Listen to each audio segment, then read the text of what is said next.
All right, we got a great podcast today.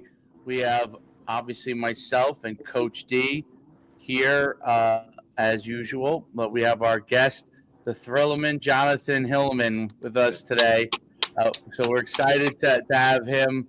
Played college 4 years at Boston College, and then did his. I'm assuming it's your grad transfer year, your fifth year with Rutgers, and then played with the New York Giants in 2019. I think also with the I don't know if it was the UFL or the USFL, but I'm not sure which league the Brahmas are in, but I think it's the UFL they were in. Am I right? Yeah, I think I'm right. Yeah. Yeah, had a fantastic career. Was a fantastic high school player at St. Peter's Prep. Really had a great athletic career. Now is really working with running backs and helping them get better. So, welcome to the podcast. Glad to be here, guys. Thank you. Thank you. Where are you driving to? Driving back home was just at a meeting in Princeton with some athletes. They're probably gonna be doing something athletic related with their guys at in one of the high schools. So it'll be good. Exciting for it. Very Awesome. cool. Very cool. First off, talk about your career as an athlete, and what you did as a player, and some of the things that you really think helped you improve your skills over your career, and then we'll roll from there. Yeah. All right. So I'm originally from Plainfield, New Jersey. Grew up there. Um, Went to St. Peter's Prep in Jersey City after eighth grade. From there, though, the build up from those two periods, I would say some of the things that I did that helped me. Well, I was fortunate enough to have my uncle Danny Harrison. He played professionally a couple of years, so he kind of knew what it took. He kind of knew what it was gonna the things that I would have to be willing to do, sacrifices that I had to make to be where I wanted to be. And so I verbalized that I want to play running back. My dad always thought I should play linebacker. Linebacker Damn was right. actually my favorite position, low key. But I wanted to win a Heisman Trophy. Linebackers don't really do that, so that was kind of my rationale for that. But between those times, it was just a lot of detailed work. It wasn't really a lot of nowadays. You see it's a lot of intense, a lot of different things that these young kids are doing. They're kind of going for a lot of like the big foot doctors thing, or a lot of trendy type of stuff. With us, it was very much a lot of the same stuff, but the biggest thing was mastery of it. You know what I'm saying? We like staying low, being able to bend, true speed, which is outside of track speed, which is a lot of running. We were doing a lot of 600s, a lot of interval running. What I'm saying, 600s, 300s with a break, bleachers, a lot of like things that people kind of would throw away and say I get bored with pretty quick. You know what I'm saying? A lot of boring stuff. It's kind of boring me talking about it, but the effects and the benefits from it definitely were not. So I would say a lot of the stuff that I did, growing up, I had to do a lot of very, very basic things. Think people will be surprised, but there's a lot of basic things just done right, consistent. You know. Um, what made you choose Boston College as the place you wanted to go initially? Well, at the time it seemed like a very good idea. The running back. Yeah, it's funny. Statute of limitations, right? At the Yeah. time, it seemed like a great idea. The running back at the time before me was Andre Williams. He actually played for the Giants a few years as Right. Yeah. well with the Big dude. Chargers and things of that nature. Yeah, and so at that time, their line was that same line was coming back for another year, and they had guys, behind them. So I felt like, we were a very big run offense. Adazio had history of having great lines. It wasn't too far away from home, from Jersey, about 4 hours, five give or take. Great academics, and so it just was a brand that I didn't really want to like. If you have a brand like that you could, that it seems like a great fit for you. It's kind of like, going against going against a world beater, a once in a generation athlete in the draft. I wouldn't say it was a once in a generation opportunity, but it's just one of those name brand, one of those no brainer type of situations that I just felt like I just had to capitalize on. I had a lot of different, as you know, as you knew, I had a lot of different, options and things of that nature. Which at the time it seemed cool, but it was kind of confusing at the time. Yeah, I can A lot of imagine. people hitting you, a lot of people hitting you up from different area codes, different times. You got people from the West Coast hitting you up at 3 a.m. because for them it's like, oh, we're just leaving the office, and I'm like, well, but it was a relief to go to Boston to choose Boston College. To go there, the history of the place, and I was just looking forward to being a part of it. What was if what did it come down to? What was your final three? Well, the final three, Boston College actually wasn't in my initial top five. My top five, if I can remember it, my top five was Ohio State, Michigan, Rutgers, Alabama, and Vanderbilt. And so at first I chose Rutgers. I don't know if people remember, but I chose Rutgers at first. During that time, it was tough. There was a lot of issues in house as far Yep. as the sports program, and my parents and well, mainly my dad, my uncles, the athletes in my family, obviously and my mom as well, and our family. We just didn't feel comfortable going there. We just didn't feel comfortable with what was going on at the time to put my career dreams and hopes and academic goals and those things on the line at that specific time. It just didn't really seem very steady.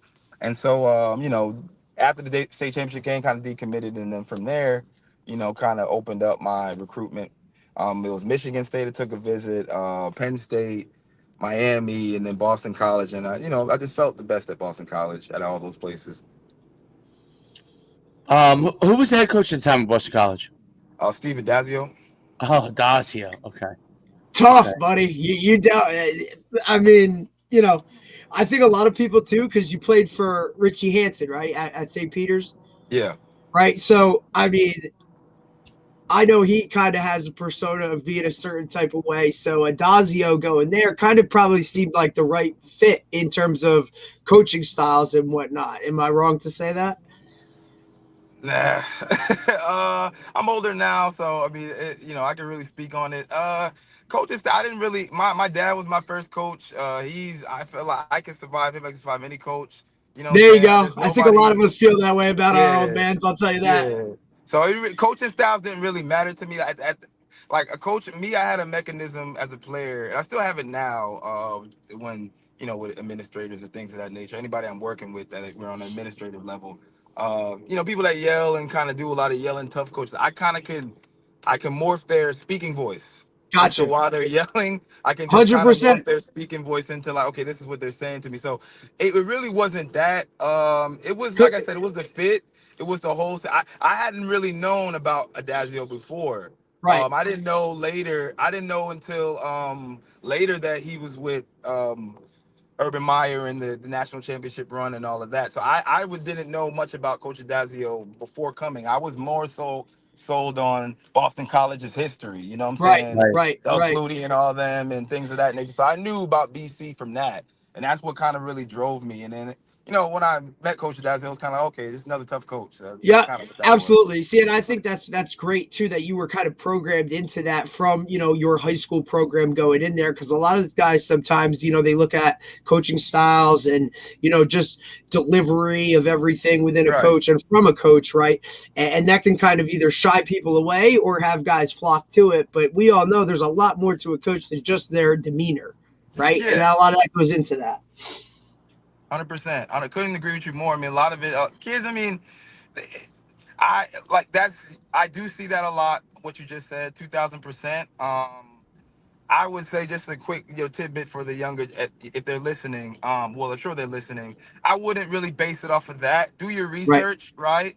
Do your research, but you shouldn't allow somebody, whether administrator or not, to change how you feel about a place or change how you feel about a game. I've seen many times tough coaches have kind of punked, great players maybe great physically, but just not all the way there mentally into what they wanted. Punk them into transferring, or maybe I don't want to play anymore, things of that nature. So Right. I would very much like, but like you said, you are right. You are completely right in that take. But I would tell guys, don't really base it off of that. Really try to do your research and really, you know, keep the main thing the main thing. You're there for an education. You're there for an opportunity if you want to go to the next level. And so don't allow anybody to don't go there for a coach if you would, because like as we know, they leave. It's a great So point. It's an absolutely great point. I yeah, think that's and that's a huge thing that's changed over, which was during your career, and obviously now it's even more so, right? It's continuing to scale up from that standpoint where coach turnover is higher and higher. What are you noticing? Like the kids that you work with, right. what are those kids like now? Is there a difference between them and when you were coming up and that kind of a thing? Well, we always say that there's different. I'm sure your era is different from mine, things of that nature. I think that yes, the kids are different, but the era is different. I think that you're only as tough or as weak or as smart or as clever as your era. You know what I'm saying? I think that the era that we're living in now, if we're complaining about the kids, right, we have to first complain about the era Yeah. that they're in. You know what I'm saying? I don't think that they're really, and obviously the question, obviously people are expecting me to say that kids are soft. Well, okay, to some degree, right? To some degree, but if you kind of see how they're coached, the environment they're in, they're raised, whatever. I'm not going to tell people how to raise their kids, but you can kind of see, okay, well, I can understand why a kid is that way. You know what I'm saying? It's just not, he's not, afforded certain behavior. He's not afforded certain, coaching, certain mentoring. He's not, so he or she's going to be a certain way. But from what I've seen, is that, yeah, the kids have some kids have bought into that era of just like very inclusive, very I call it participation trophy. Yeah. Everybody gets a chance, right? And but there's still, and you have a lot of those kids out there, probably more than there was in the past. But you still see those old souls that kind of want to be great. They kind of want, some type of merit behind the award, if you would, right? Feeling like, okay, I actually am the best person here. You know what I'm saying? It wasn't just given to me. And so you see that, but like you would know, every era that produces more kids that are more on the other side than the merit-based kids. So I see a lot of entitlement. You see a lot of, with the NIL sweeping through, you see a lot of kids kind of, what could you do for me? You know what I'm saying? How could you get me there? You don't really see much about, push. Back in the day, it was like the NFL or bust. You know what I'm saying? It was like, that's it. Like D1 bound, yeah, everybody going D1 bound, right? Which, that obviously we know it's not the case, but everybody's trying to push for the next to be the very, very best and go to the very, very top. Now it's like, well, if I can just get to a school and I can get on an NIL something, or I'm if I can getting get a paid little now. piece, I'm Yeah. good. You know what I'm saying? Yeah.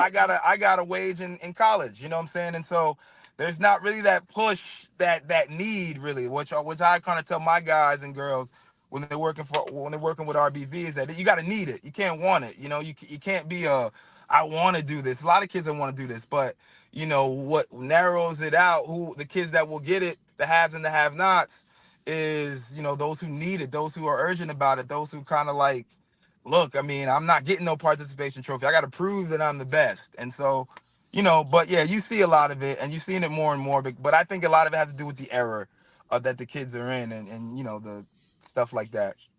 Yeah, no, that's a great point. I think uh, social media, obviously, which everybody's on, and then combined with NIL, transfer portal, how the Yep. opportunities have changed, right, and what the opportunity possibly can be, and I think that has obviously making college football at the highest level of college football and college sports into like a quasi, well, I don't even know what's quasi, just professional league, right? So Yeah. Yeah. to at least to an extent, just varying different pay scales, but a professional league, right?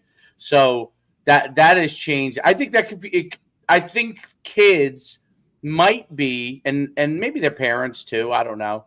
are confused as to what opportunity should I chase. Because I think your point's very valid. Like when you were coming up, it was like, okay, my goal is to get a Division I scholarship and then to leverage that to have a chance to play in the NFL. It's pretty concrete. Get my college degree, do all those things, right? It's kind of like, okay, these are 3 simple steps of things that are my main goal, my main driver of everything, right? Whereas now there's like, this kid's goal might be to be the NFL. This kid's goal might be to be a college player that somehow gets as much money as he can at Division I. Like this guy's goal is purely like just to be able to get an opportunity in college.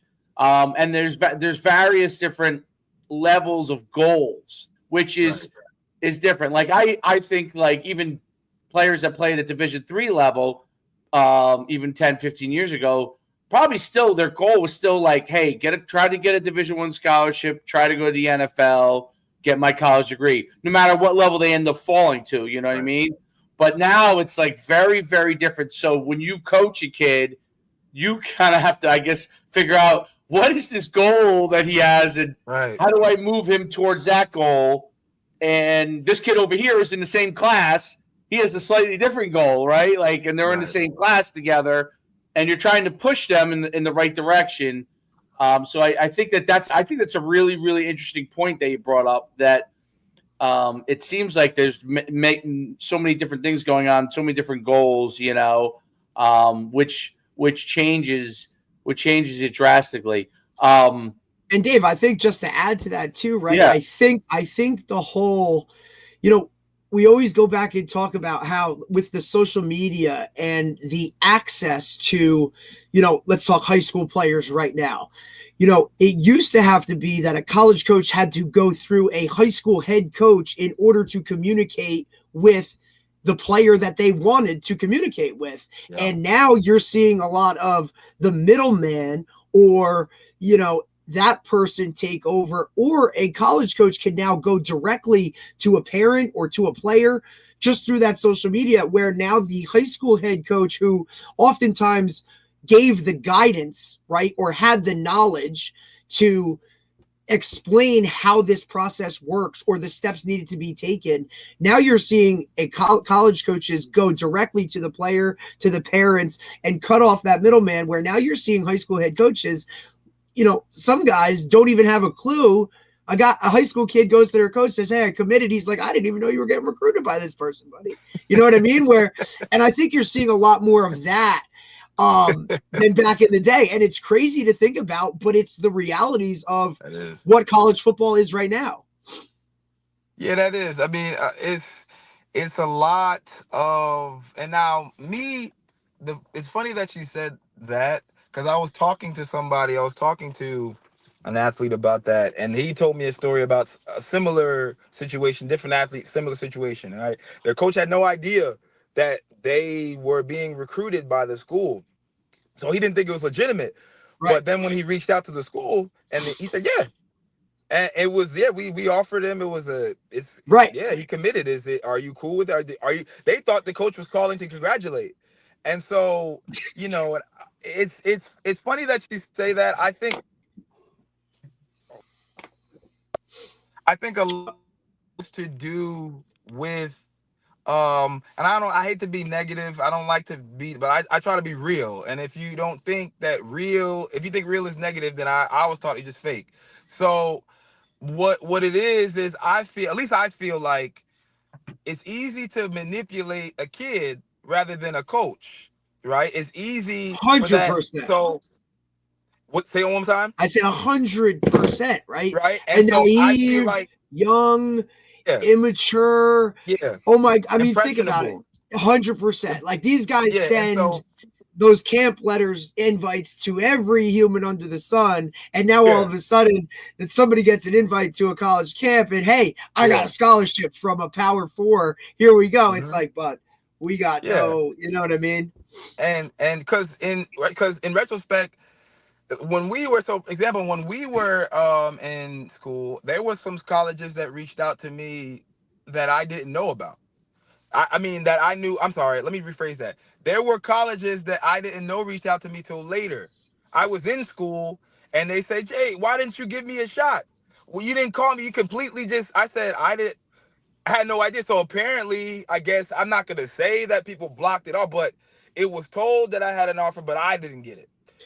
Right. So Which is the you other have a side of lot the of, coin of what I'm yeah, just explaining, right? Like, so exactly. the coach at the end of the day controlled the narrative, whether it be positive or whether it be negative, right? Yeah. So there's there's two sides to it. Yeah. And so in a way, I'm a middle child, so I'm always gonna see both sides of the coin. Oh But boy.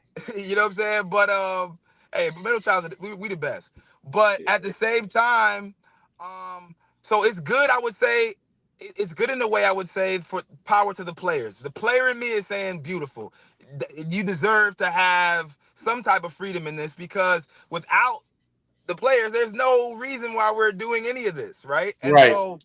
so I do say that the power should be with the players. But just like Spider-Man says, with great power comes great responsibility, right? And you're supposed to, but you have to understand that. You have to understand that these coaches, this system is in place for a reason, right? In a way, those college coaches necessarily, I mean, dealing with high school coaches, that makes it tough.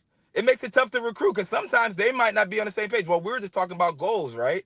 They may not have the same goal. My goal as a recruiter is just, look, I'm trying to get this kid in for maybe this kid. I'm trying to get him in just for the recruiting, just to show the athletic director in the school that look at all these kids we recruited, right? Yep. This is the recruiting class we brought in. This kid I'm bringing in because this kid might be a role player for us coming in junior year. He may start by then. This kid's a bona fide starter from the jump. You know what I'm saying? So there's different goals and you're telling everybody different things, right? And these high school coaches know that to a T. So they're kind of that bridge. Now without that, there is no bridge. There's just that, I could talk directly to a player. Obviously they have certain time periods where, there's dead periods where you can't be contacted, things of that nature. They had that back then. But now it's like and even then who really follows those rules, all the Yeah, contracts. yeah. Right. And so Right. Right. you have those There's a very conversations. fine line, Yeah, gray come on area. now, we Yeah, know yeah, it. yeah. We know it. And so there's just that constant direct. And I think once again we're going back to what I was saying about the error. That just seems to be the error.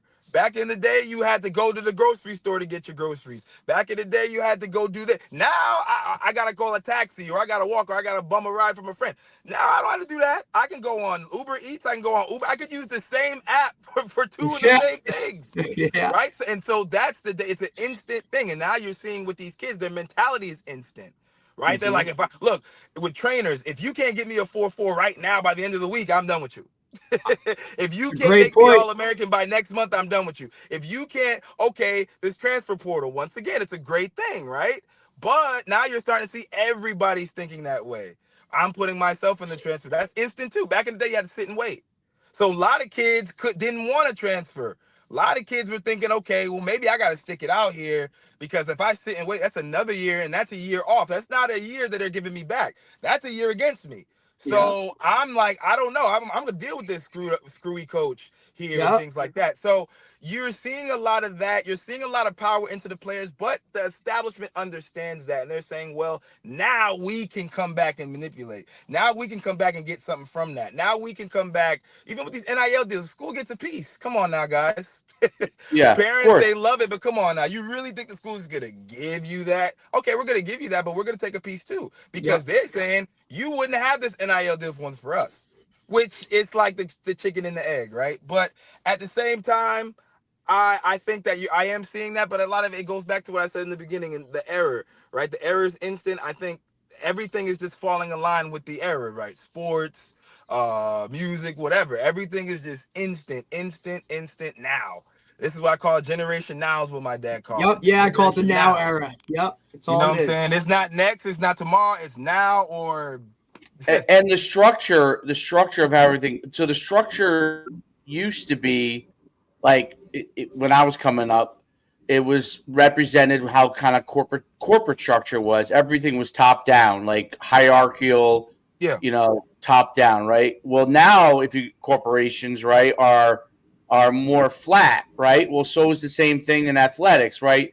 There's power from the people at the bottom, and there's power from the people at the top, and they're both pushing in each direction to take advantage of their own opportunity. So everybody now, so it used to be like, okay, the top was supposed to look out for all the people below, which obviously didn't work out. Never, There were I would say there were good things. Like obviously when I played in the 90s, obviously there was no NAL or anything.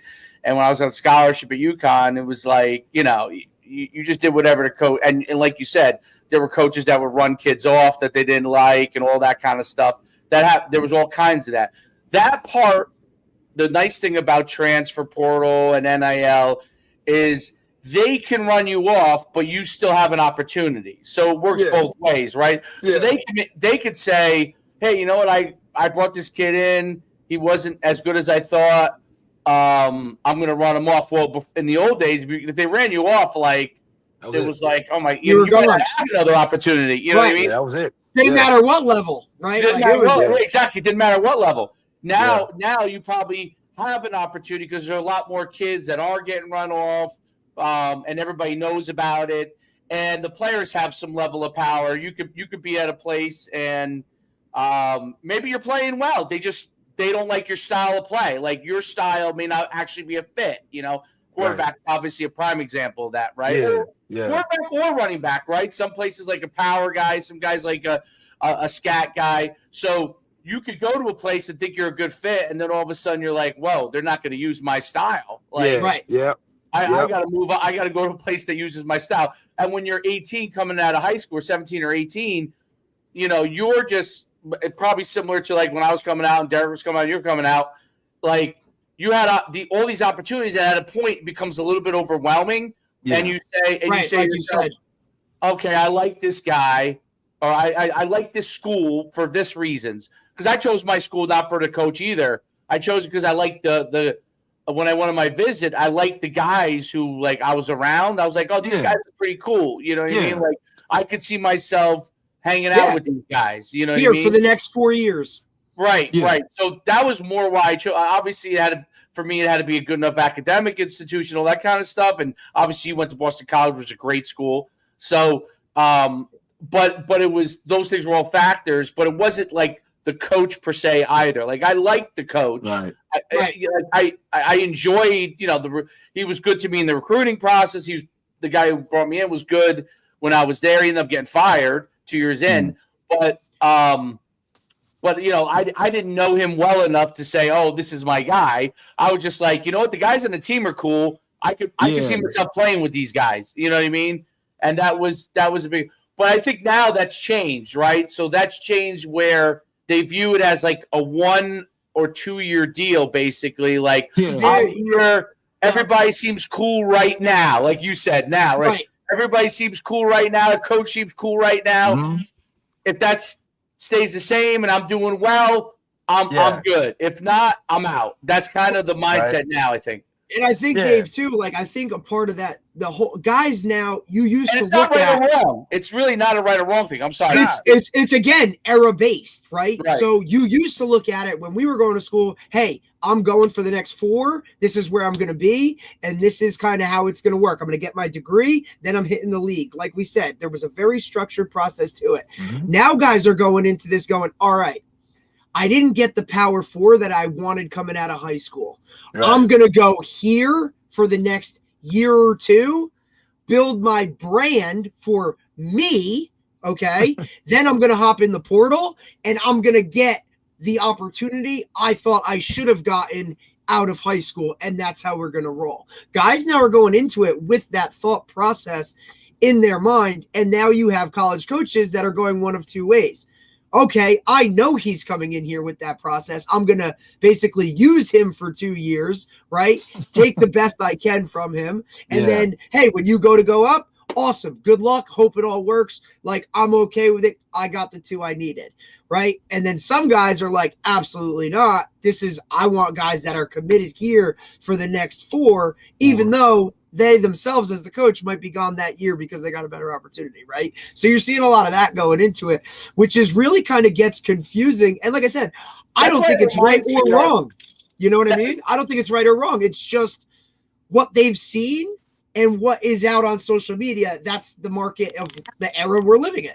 And that's why it reminds me of, like, if you work for, like, let's say you work for, I don't know, a pharmaceutical company, right? And you did sales for them, right? If you come into this job, and let's say you're a pharmaceutical salesperson, and you're looking to make X amount of money, you're making X amount of money, you're doing well, and then if that company gives you more opportunities, awesome, I'll stay here, Right. get more opportunities. If it doesn't, maybe I start my own company, maybe I go work for another company that might give me another. That's what it kind of. And then on the corporate side, like the guys who are your bosses or whatever, they're like, hey, this guy's a great salesperson. Cool. Let's give him everything he can as long as he's here. And obviously get him to get as much sales as we can as long as he's here. And then if he decides to move on, okay, but at least he did a great job while he was here. So that's why it reminds me at the highest level. Obviously, it's like that way all the way down to trying to move up, but I think that's what it reminds me of, which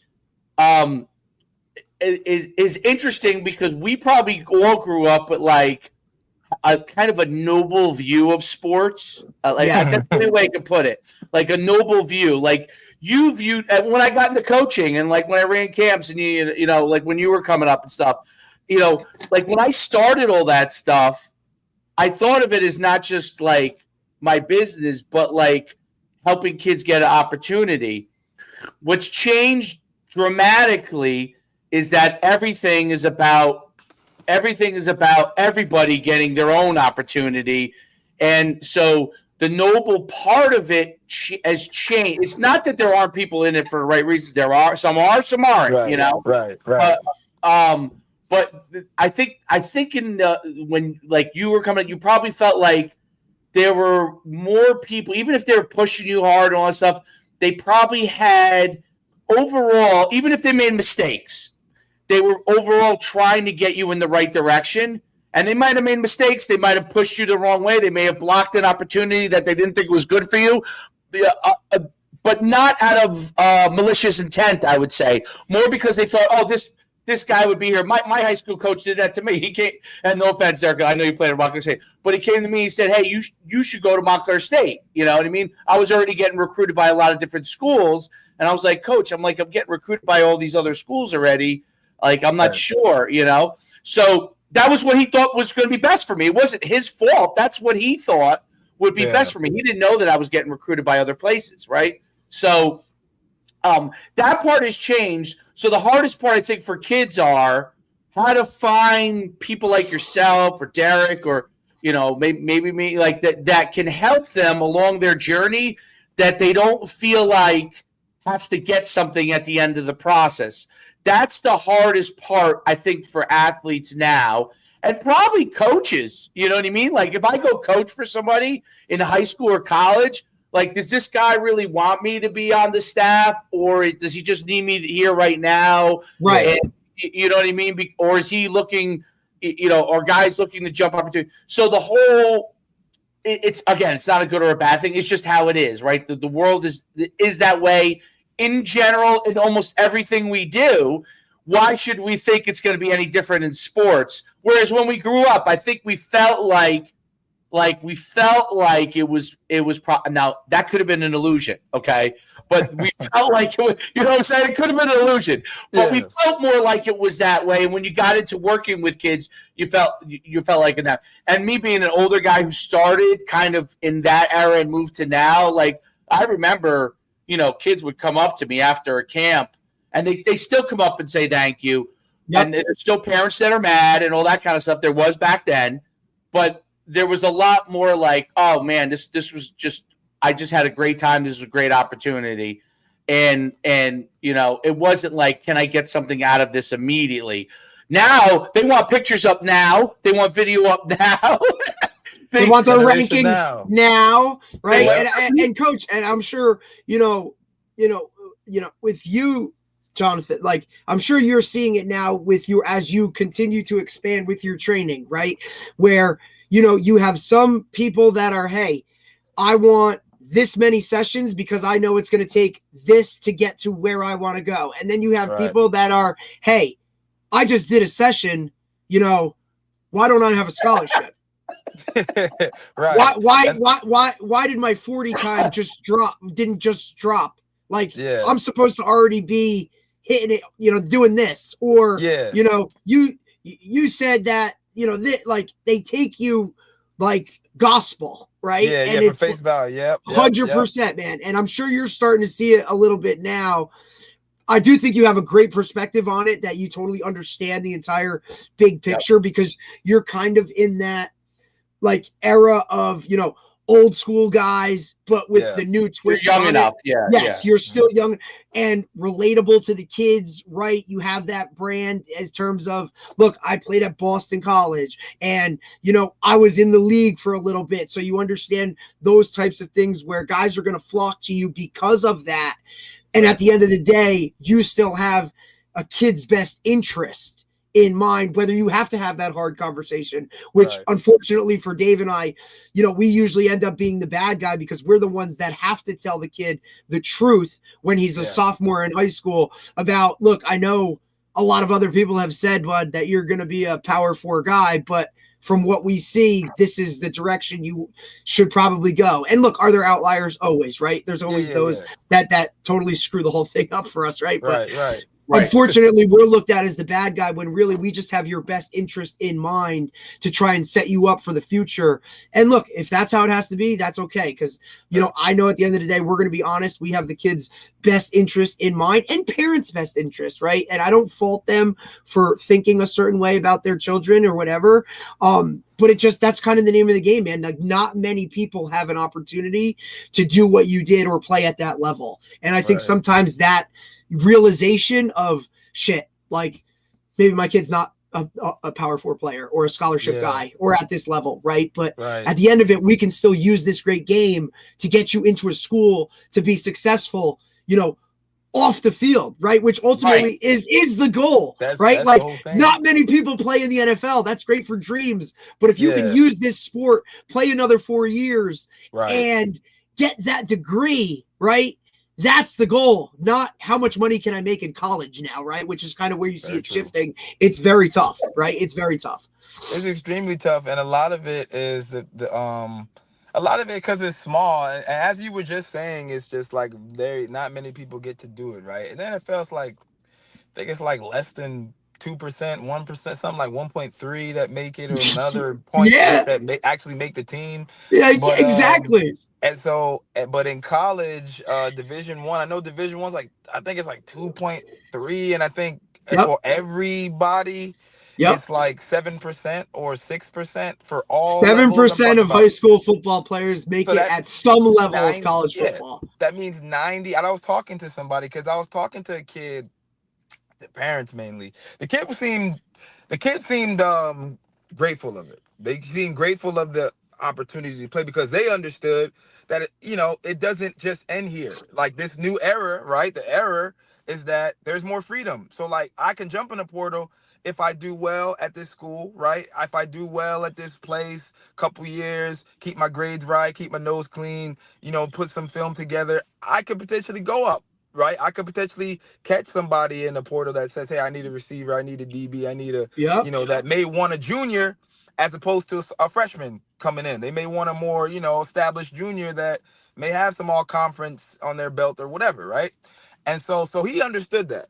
The parent was frustrated from the quality of the place, like, "Oh, D2, no, we did all this for D."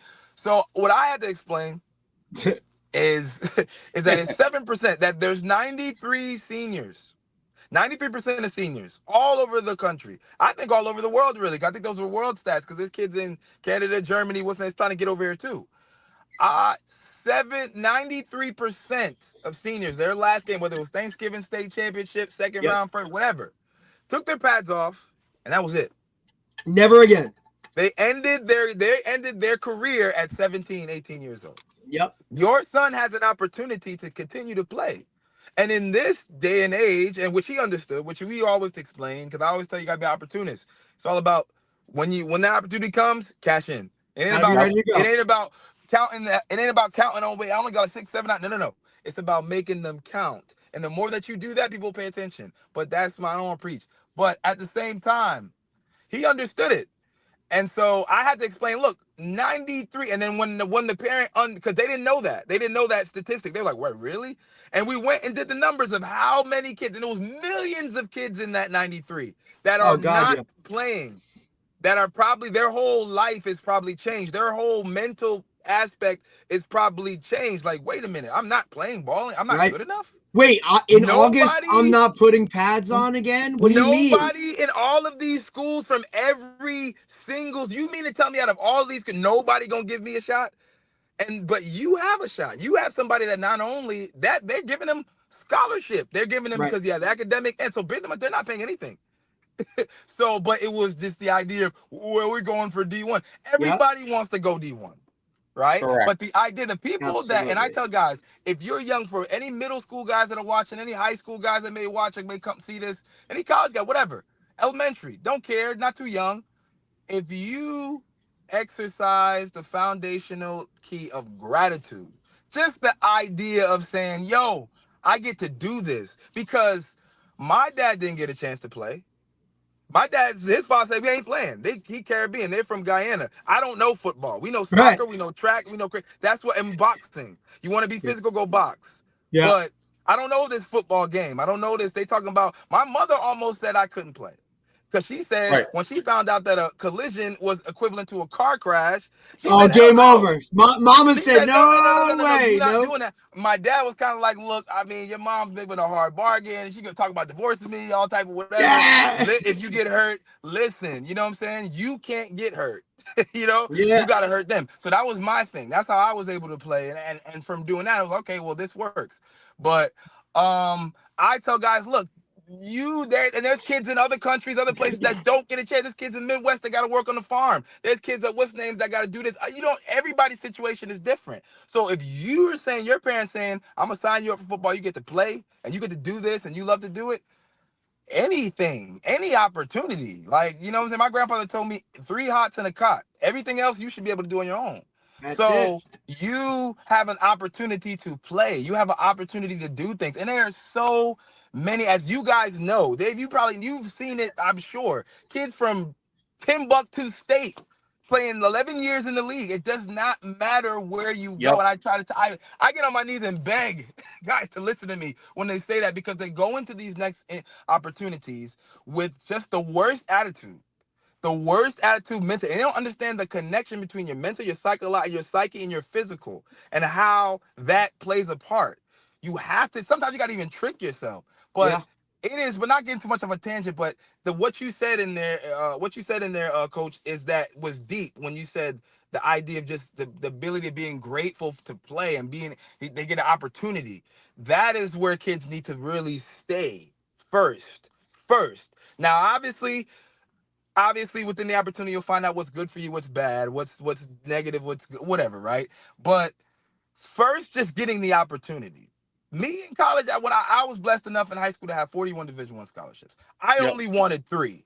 Right. No, Yeah. I only you only wanted need 3 to you say can only one pick school that I one. really like, and I hope Rutgers is one of them, because that's my dream. I want to go to. I want to. If Rutgers opportunity, if all stars align, I'm going there. That's the state. That's, come on now, it's Jersey, and so Rutgers is one of them. A dream school, USC. Hopefully, that's a dream. That's like a, if they come get me, Reggie Bush and all them, that'll be great to go there. That's probably the only school that'll pull me away from Rutgers. And then the third school is kind of like whatever. Just in case those 2 schools don't happen, I got somewhere to go. That's all I wanted. So I think a lot of the kids that I've noticed that have had the most success have been the kids that have understood that perspective. Yeah. The just being grateful that, yo, I'm just happy to play this game. You know what I'm saying? I get a chance to play. I get a chance to play 4 more years. I had a kid that's going to FDU. He's like, yeah, they're making fun. Like, some kids was making fun of FDU, and it's just small or whatever, and it wasn't giving me that much hype. And I was, he did a commitment in the gym, and kids were like, oh, it's just D3. Why are we committing for D3? But he understood, yo, my journey's not over. There was times in the season he got hurt his junior season, times his senior season. He like, I didn't even know if I was gonna play. Like, he was times where he would talk about he going home, and he would get personal. It's my guy. He shall remain nameless, but he, you know what I'm saying, was really emotional to the point where sometimes he cried himself to sleep because he's like, I love this game, but I don't know if I'm gonna be able to play after this, and I don't know what I'm not ready at 18 to get my life and flip it. I Right. wasn't bargaining for that. So a lot of that happens. and somebody gives you an opportunity to play, man, please, man, come on. Yep. Well, I Like, think what are we talking about? It's a great point. you're dead on. What's hard, I think, for some parents to understand is just because you spent money on your child doesn't mean Right. that he's gonna turn out. I mean, in today's world, there's a lot of people spending Oh money on God. their Oh children. my goodness. Oh my They're, You goodness. go they're spending college tuition on trainers and this and that. yeah, I mean, yeah. by the So time you add it all up, it's woo! kind of now like people listen. That's part of the process is getting out and a lot of times getting with somebody to get better. It's kind of I would say it's like the cost of attendance, right? It's kind of the cost of attendance. Now, there are plenty of people who do without it too, right? Like the people that are willing to put in the work will go out like, I went out, there wasn't trainers when I was, it wasn't like, it was my dad, much like my dad, he said, okay, we're going to go sprints. I walked out of my house into the street and ran sprints. And it would be that telephone pole we figured out was like around 30 yards and the next one was 30. So we would like figure out that was how our workouts were by the telephone poles, how many yards apart, by walking it off. We're like, okay, this is about 30 yards. So if we do like 8 repeats of 3 telephone poles, that's 90-yard sprints we're running. So listen, in high school, I was doing that. I would go out at night after practice, run 10 sprints because I was a running back in high school and to stay in shape. And I would run after practice and I would go after practice and I lived in the apartment complex and there was pole. I didn't know how long the distance was. I just figured out by walking it off the poles. And so, but that's not the world now. In order to do like jumps, I jumped on stairwell. That was my box jumps. And then at my mother's house, we had a fireplace in the I don't know why it was from like the 1930s or something. Some weird fireplace in the middle of the yard. I don't know why nobody used it. But it was a great box. I didn't have box jumps. I jumped on top of it. I literally, I knew it was very high because sometimes, like, if you didn't, and it was stone. So if you didn't get up on it, you would hit your shin. Just get on it. Yeah, you just gotta get on it. Like you just had to get on it. Like there was no like, and sometimes you missed, and my mom would be like, What are you doing out there? You know what I mean? I'm trying to get my vertical up. It didn't work. It didn't work effectively enough since my vertical was only 31.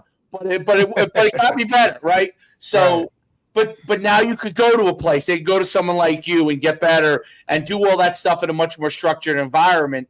And they think that because they hand over some money, that means that no, it's kind of now everybody is kind of working to a certain point. You kind of have to. Yeah, and you could do it on your own if you're willing to do some of those things and buy some stuff off Amazon. I mean, you could do it, but that's part of it. And I think the athlete understands that when you explain it to him right away, like you said. I think the parent requires a lot of times a conversation because they're looking at their hard-earned money and they're like, wow, I could have spent it. Like I always say, hey, I sent my kid to this and that stuff. I'm like, if he's not doing good at school, I always say, we'll take that money and put it to a tutor. Like, you have X amount of dollars that you might have as a parent, right? Right. And if he's doing well in one area, you don't have to spend there. But if he isn't, you got to, you might have to spend on this or that, right?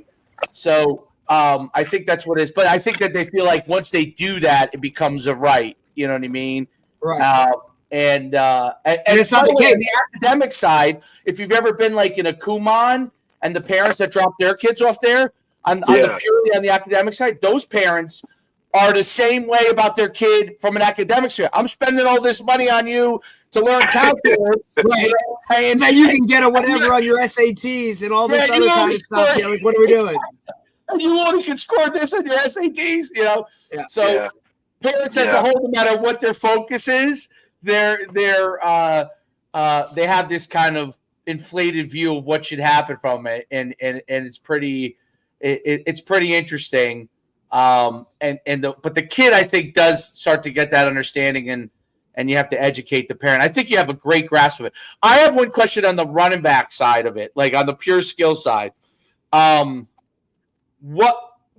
are some of the things that you think running backs have to work on to improve? Now, I always have thought like you probably had a certain amount of innate instincts as far as feeling things and stuff.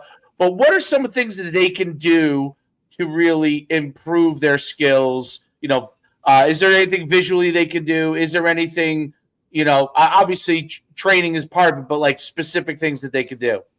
Right. Well, the first thing I would say to a back is you got to be able to stay on your feet. So I would say the biggest thing, if anything, is core instability. Like and the thing about it, a lot of backs, like parents and things like that, they'll see that and be like, why are we spending so much time of the session? Like I had one parent ask, and I say, you can ask questions as long as you're not annoying, as long as you're respectful, right? And so, they asked me, they said, why are you guys spending so much time with stability, or spending a good chunk of time with stability? Shouldn't we be footwork or more physical things, right? And so I said, okay, we can. I said one session I proved it to them. I said we didn't do it. We didn't do any stability. We kind of just, because I start the sessions that way. And so I say, and most of the guys they were making their cuts are slipping out of them, right? One time we practice the spin, so we don't really make it like a reactive thing. And I tell guys, I say, you're not gonna tell. You're gonna say, I'm gonna spin this rep, right? But it's a reactive thing. But you have to practice the move so that when it happens, you're not on your back. Your body is used to, your feet, they're used to making that move, right? So our biggest thing is it's not a surprise, right? It's never a surprise. Our feet are moving, it's never a surprise. We got to cut, we got to do this, right? So they were doing so, and they found themselves on the ground. Some of them were on the ground sometimes. They were falling and they were tripping out of their stuff. And the parent, it was after the third water break, the parent looked at me and he tapped me on my shoulder and said, I'm going to let you do you. Yeah, there you go. Thank you. And he said, I'm going to let you do you. You know exactly what you're talking about. And it's funny, I don't press the NFL thing. I don't, because I don't want people to be like first nervous, because some guys get nervous and I'm noticing. They think that I'm going to judge them extra, or, they feel a little like, okay, whatever. But I always tell them, look, I know the things that they need, you know what I'm saying? And so first and foremost, stability. You got to be able to stay on your feet. You got to be able to break tackles. You got to be able to make the first guy miss. You got to be able to break the first guy down. Can't take you down one guy, right? We all know that. Second, I would say the ability to stop and start, acceleration management, the ability to not, I wouldn't say stop, but decel, because you never want to stop as a back. You know what I'm saying? We always decel. You got to change speeds. I give me a back with one speed, I'll give you a linebacker in a couple of years.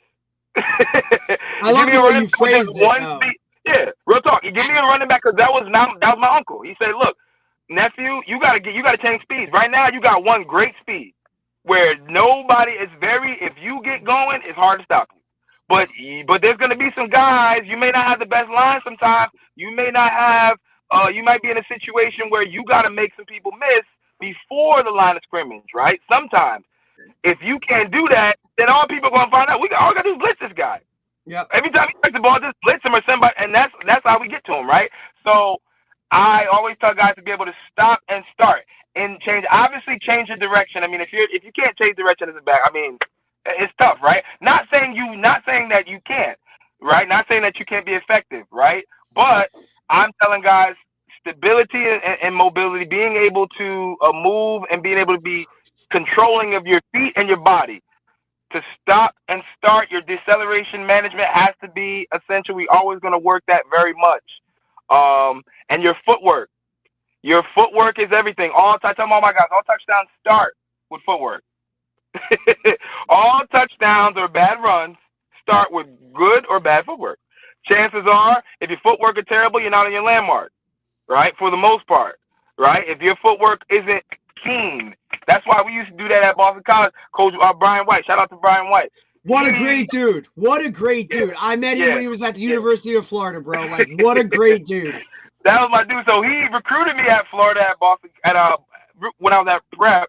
I didn't go to Florida. We met again at Boston College. He was my running back coach. Awesome dude. So yeah, so it was cool like that. But we used to go stances in pockets.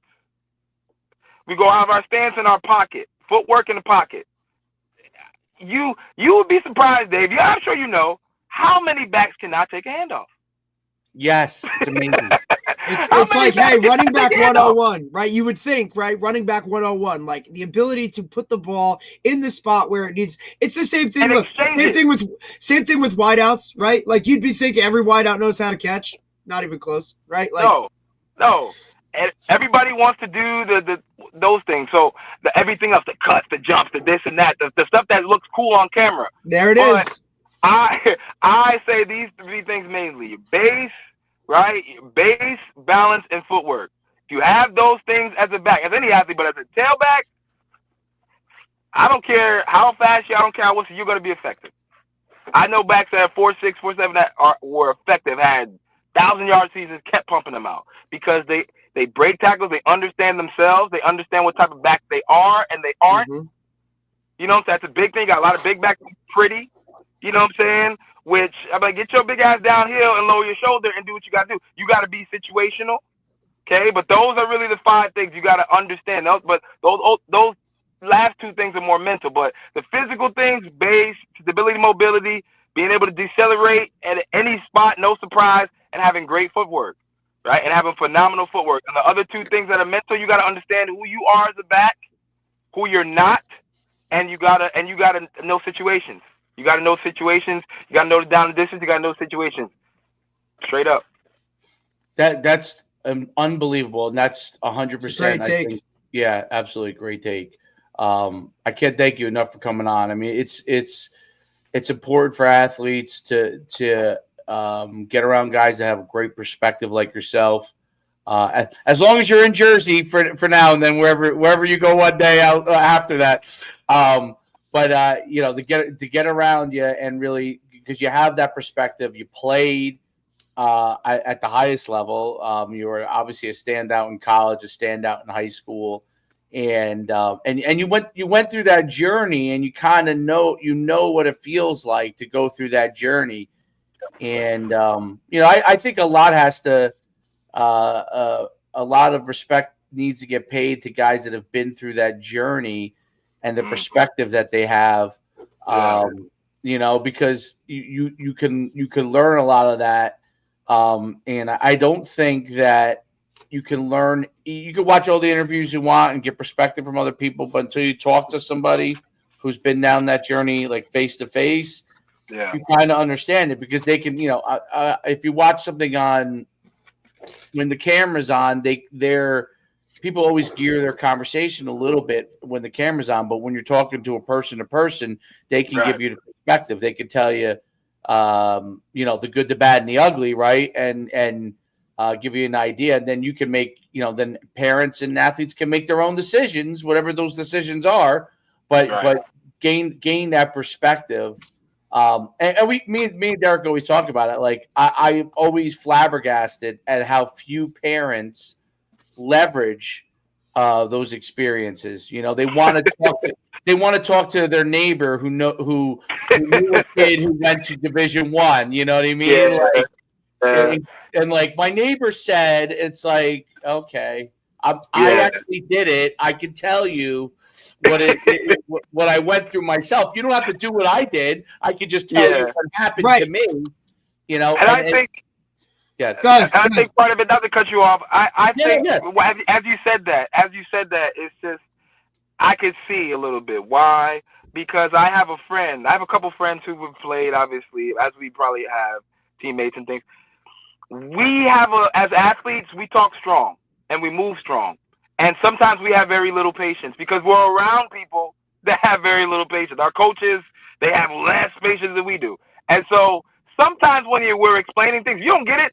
We have a tendency of being like, this person just don't get it. Like, you know what I'm saying? So sometimes as the lay person, because my mom, I was just thinking about it. Like when I was in high school, she was asking me about a play, and I was just like, I was trying to explain it to her, and it might have been like 48 seconds where I was like, all right, Mom, damn, you ain't gonna never need this stuff. Why you asking me? You know what I'm saying? Because I got like 5,000 other things to think about as far as like what I'm trying to do, what I'm gonna eat today. Okay, what type of training we doing today, right? So sometimes, and she said, well, sometimes you can be unapproachable. If you want to teach somebody, you can't make them feel a certain way. And I think that sometimes as athletes, right, we have a tendency of doing that. Sometimes if we're talking to who knows it, who gets it, hey, when you're here, your family. But if you don't, then it's like, you don't get it. And a lot of it has to do with fans, being boisterous sometimes and having more of an opinion where you don't really know. And you're kind of like, when you're used to that as an athlete, you're like, all right, man, you feel like you're talking to another person like that. And so I think us as, that we do a good job of trying to get, not to be condescending to the layperson, but getting it to, that we're all great teachers and that we can sit there and find something in, somebody else's world that says, okay, well, maybe you don't get this, but you understand this. And right. I can connect what I'm saying as far as football to what you have in your life that is very much incongruent to it. So Absolutely. This is what that is. And then it's just like, oh, wow, okay, great. And that's one thing, one of the parents that talked to me, he said, Jonathan, they're heading to college this year. And they said, we're going to still be working out with you when he comes back home. I'm actually going to meet him the next week down on spring break. But they said the thing that I very much am appreciative for you about, regardless of all the training and things like that, but the fact that you were patient with us as far as the experience, as far as the information, and you made us feel as if like you broke it down to a level that we could understand. We've worked with other coaches before. We've worked with it, and sometimes it's like they're just trying to get through. Just like you say, Dave, is it right or wrong? No. I mean, it's how we are. It's how we came up. Sometimes it's just a schedule, right? Sometimes it's a situation. It is what it is. But they appreciated the fact that I was just able to just really break it down to them and get them to understand, look, this is what it is. This is why I'm doing this. This is what this coach means. This is what this recruiter is talking about. I think you need to ask these questions on the visit, things of that nature. And so I think I can understand why the layperson kind of feels a little bit like, okay, maybe I want to go to somebody who may know a little bit. They not know everything, but they know a little bit more than I do, rather than an expert who's going to look at me like a pupil rather than, somebody that's having a conversation with them. So I can get it. But at the same time, I feel, D, you want to get with somebody that knows, you know what I'm saying? You want to get with somebody that understands. You want to get with somebody, especially if your money's involved, if your investment is involved, right? We're investing in ourselves to get an investment is what I tell my guys at Red Breed and my girls. We're not here to hang out. I'll hang out with you for free. We can get with each other on social media, talk, whatever, do this, talking, whatever. We cool like that. And they know that. Some of them I hang out, they just hit me up just to hang, and we hang. That's fine. That's cool like that. Respect to their parents, everything, right? But we are doing this to gain an investment. You're investing in yourself so that somebody else can invest in you. Because just like we say, that's the way of the world. Nobody going to invest in no business owner, in no brand manager, that hasn't done that themselves. Mm-hmm. But getting the parents to understand all that is what, and so I can understand. I know that's long-winded, but I can understand both sides of it. But they need to get with the experts. They need to get with the experts, though. No, there's a lot of information out there. No, great take. I think that's a great perspective on it. The patience part of it is always hard, and like when you're used to working with athletes as a coach or as an athlete yourself, you're used to trying to filter through like who gets it, like who's going to be able to get there. Yep. Be able to get there. And you get this thing in your head sometimes that you're like, well, this person's not going to get it. Like they're just not going to get it. And maybe they are close. Like sometimes, we don't realize that they're close. They're just like, you just have to hit on the right example, right? And that's that hits on it. And then there's some people that never do get it. But I think, your point is really valid. And I think I love your perspective. You have a great perspective. I can't thank you enough for coming on. It's really been great. I appreciate you guys. Appreciate you, Coach. Definitely. And we'll see you soon down the road. Don't leave anything we can do. Don't leave too quick, bud. We'll see. I mean, I'm still got the jersey at heart. It's hard because every time I leave out and I always think about Jersey. Come back, I have everything I know is here. Yeah. So I mean, I've only ever lived in Boston, but yeah. So I mean, I know I'm just my mom always say, you just talking. If you would have done it, you would have done it by now. But so we'll see on that. But hey, Coach, we appreciate you. Anything we can do for you, please let us know, Definitely. and we'll talk soon. Thanks, buddy. Definitely. Appreciate you guys. Take care. Great Take show. care, Coach. See you All later. right, Coach. Thank you. Bye. That was great. Good Great perspective, man. Yeah, really, really great perspective. I enjoyed that a lot. I really enjoyed it. I love the way he worded the acceleration management as part of running back skills. I loved that. I thought that was a really great way. Right. And because look, even when you say stop and start, everybody takes it for what it is and will literally stop. Right. So to use that management of acceleration, the deceleration, all that stuff, I just thought that was a really great way of putting that skill or labeling that skill to kind of get across what it is. I thought that was excellent. Yes, it's really changing speeds. Correct. Not stopping and start. That's a great cue point. You're changing your speeds to make them, because we know how it is, and obviously the way you explain that to certain backs. Right now, a higher level back would get that. Okay, I don't actually want to stop. He doesn't really mean that. Right. You know what I mean? Like, it's like the same thing when when I teach like tackling and whatnot. Right? Everybody wants to use like breakdown.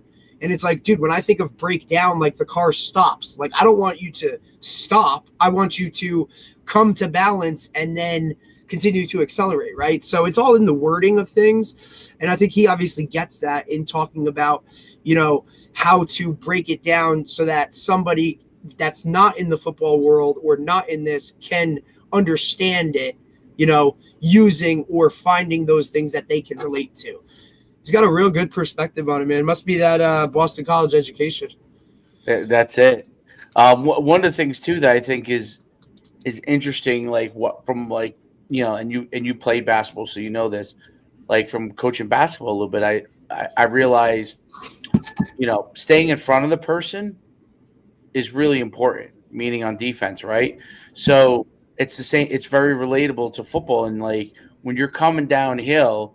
The key is as you're going to make the play is to stay in front of the person, right? Yep. It's not to, because like when you see a kid try to go for a steal, right? Basketball, now sometimes they get the steal, right? Right. The calculated risk, meaning you're out of position, right? Absolutely. So you want to stay in front of the person in order to be able to make play, because if you miss, you still give other people a chance to make a play if you stay in front of them. Correct. But if you get out of position, it's really interesting. The way you cue words. Right.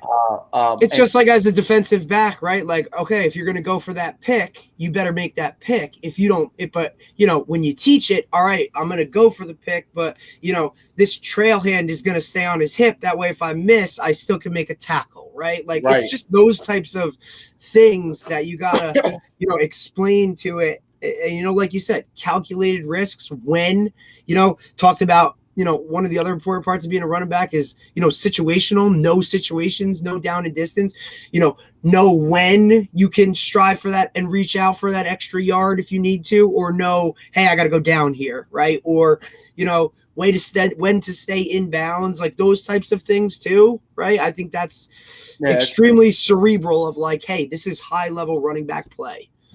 It's your point on DB, correct? It's so good because that's one of the things that I see at the older kids that isn't taught as much, and I'm surprised by that. Like being able to have your arm in position to tackle as you're reaching in front, and if your break is really good and you can step completely in front, make the pick, you got to get 100%. But I'm so surprised at how many older kids lean the opposite way with it. I can't believe it.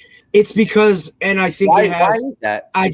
I personally think it has a lot to do with how little tackling is focused on now in the game itself. You know what I mean? Yeah. They're playing 7-on-7. They're playing flag. They're doing all of these things where, hey, an interception is the only thing that really matters, right? And if I miss the interception, well, whatever, right? Whereas in tackle, like, no, you still have to now go tackle that person, right? Because you can sell out for an interception, miss, and then tag the guy and go, or maybe still be able to get a flag when it is. You know what I'm saying? And, tackle, like, you have to get the guy on the ground. Like, that's a big part of it too, And, I stress this so much to the guys just DBs and secondary play in general. If you're a defensive lineman and you make a mistake, you have linebackers and DBs to make a play.